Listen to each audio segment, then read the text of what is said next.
Welcome to the world we share. Today, we're exploring a force shaping politics, religion, identity, and conflict across the world: nationalism.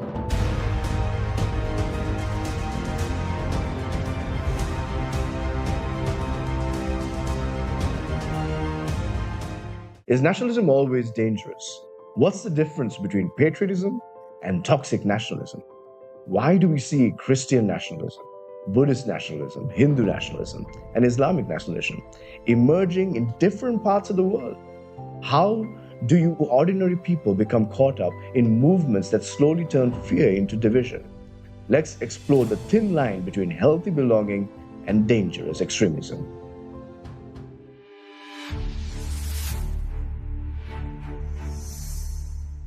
What is nationalism? Nationalism, at its core, is the belief that a group of people with a shared identity, whether cultural, ethnic, religious, or historical, should have political power and self determination. Not all nationalism is bad. In fact, nationalism has sometimes helped oppressed people gain freedom, preserve culture, and resist colonialism. But the danger begins when identity becomes superiority. A simple distinction helps. Patriotism says, I love my country. Toxic nationalism says, my country is better than everyone else, and we as a people are better than everyone else. Patriotism allows criticism because it wants improvement. Toxic nationalism treats criticism as betrayal.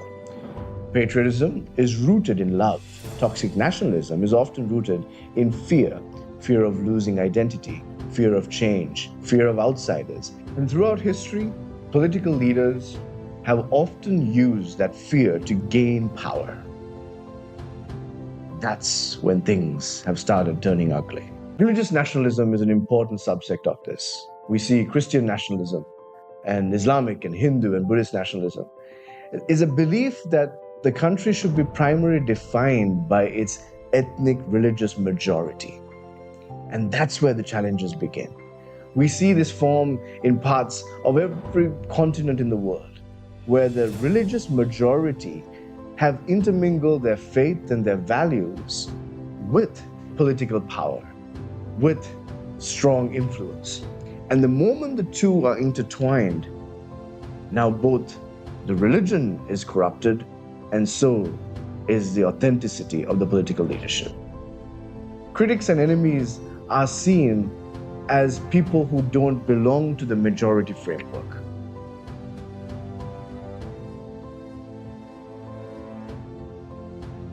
Christian nationalism. Christian nationalism is the belief that a country should be defined primarily by Christianity and governed according to a specific Christian identity. We see forms of this in parts of the United States, in Russia, in Eastern Europe, and elsewhere.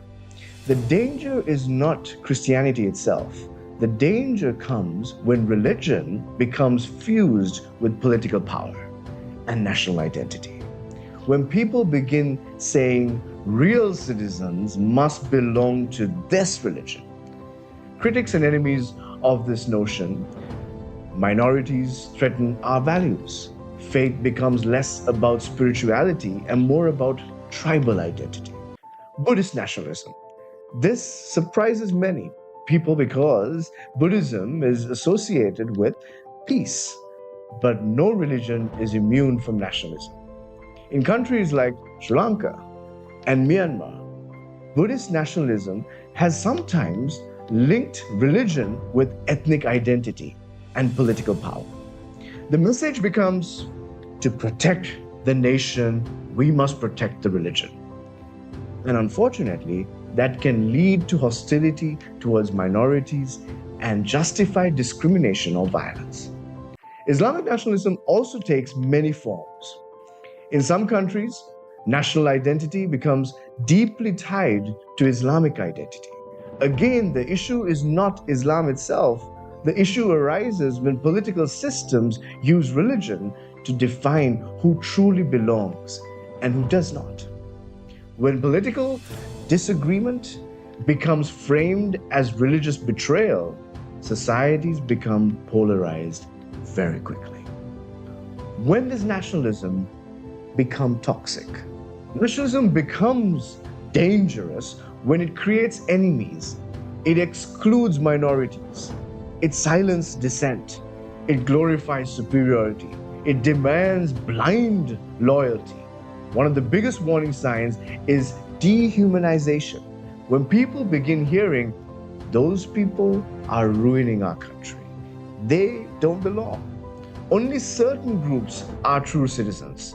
History shows us how dangerous that language can become.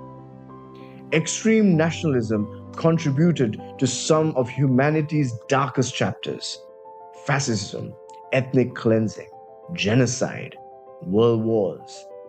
And the frightening truth is, most people who fall into toxic nationalism do not believe they're becoming extremists. They believe they are protecting something sacred. That's why awareness matters. How do we protect ourselves? So, how do we avoid becoming victims of toxic nationalism ourselves? Anyone can fall victim. The first is love your culture without believing others are inferior. Second, stay curious about people different from you. Integrate. Fear grows where understanding disappears. Therefore, make sure you make friends across communal lines. Third, be cautious of leaders who constantly use fear, especially fear of immigrants, minorities, and other religions, or social change. Fourth, protect critical thinking. Healthy societies allow disagreement. Blind loyalty is never true strength. Perhaps the challenge of our time is not whether we will have identities. We all do. The real question is, are identities become bridges or weapons? Loving your country is not wrong. Preserving your culture is not wrong. Faith is not the problem. It's valuable and important. But when identity requires hatred, exclusion, or superiority, nationalism becomes dangerous. Like we said before, it's fine for us to be proud about our country, our heritage, our values, our culture. But at some point, when it starts becoming toxic, where we start seeing the other as inferior, where we start dividing our own societies and creating echelons of society of these are the real citizens and these are lesser individuals, that's when we start creating a toxic environment. And many of our own countrymen start feeling less included in the country. They start feeling like outsiders, and as a result, that breeds ground for violence and extremism or division within society.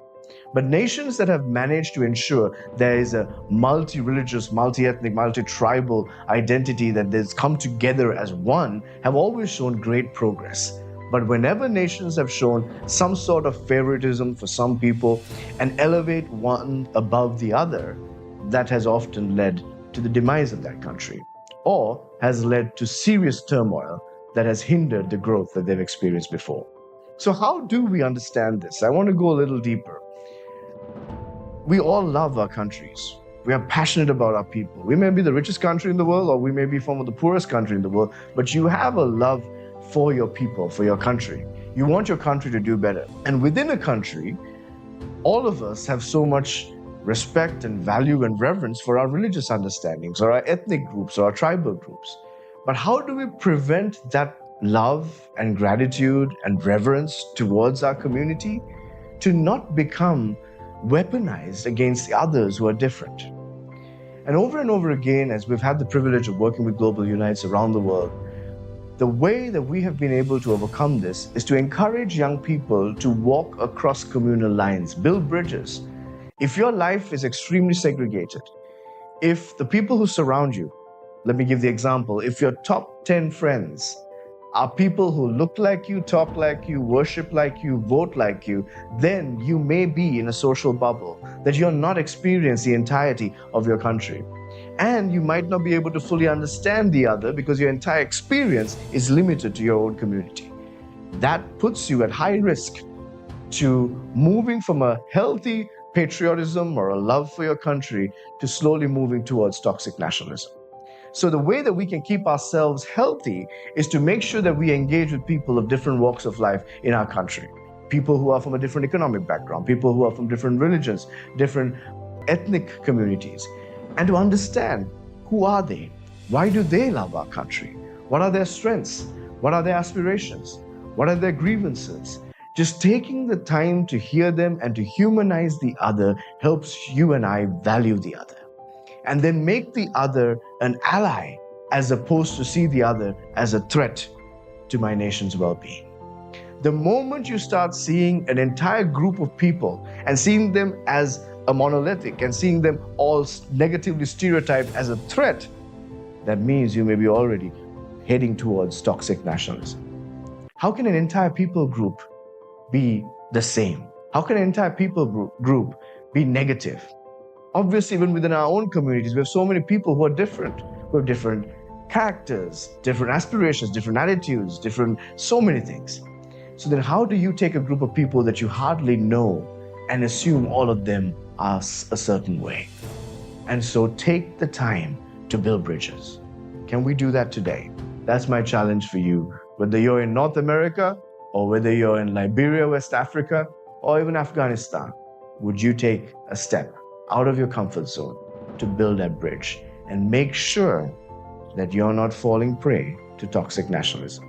We need young people and adults alike who refuse to slowly and easily fall prey to toxic nationalism and preserve a healthy patriotic love for your country, but more importantly, a deep love for humanity and all the people we share our countries and our world with. Maybe the future depends on whether we can love where we come from while still honoring the humanity of those who come from somewhere else.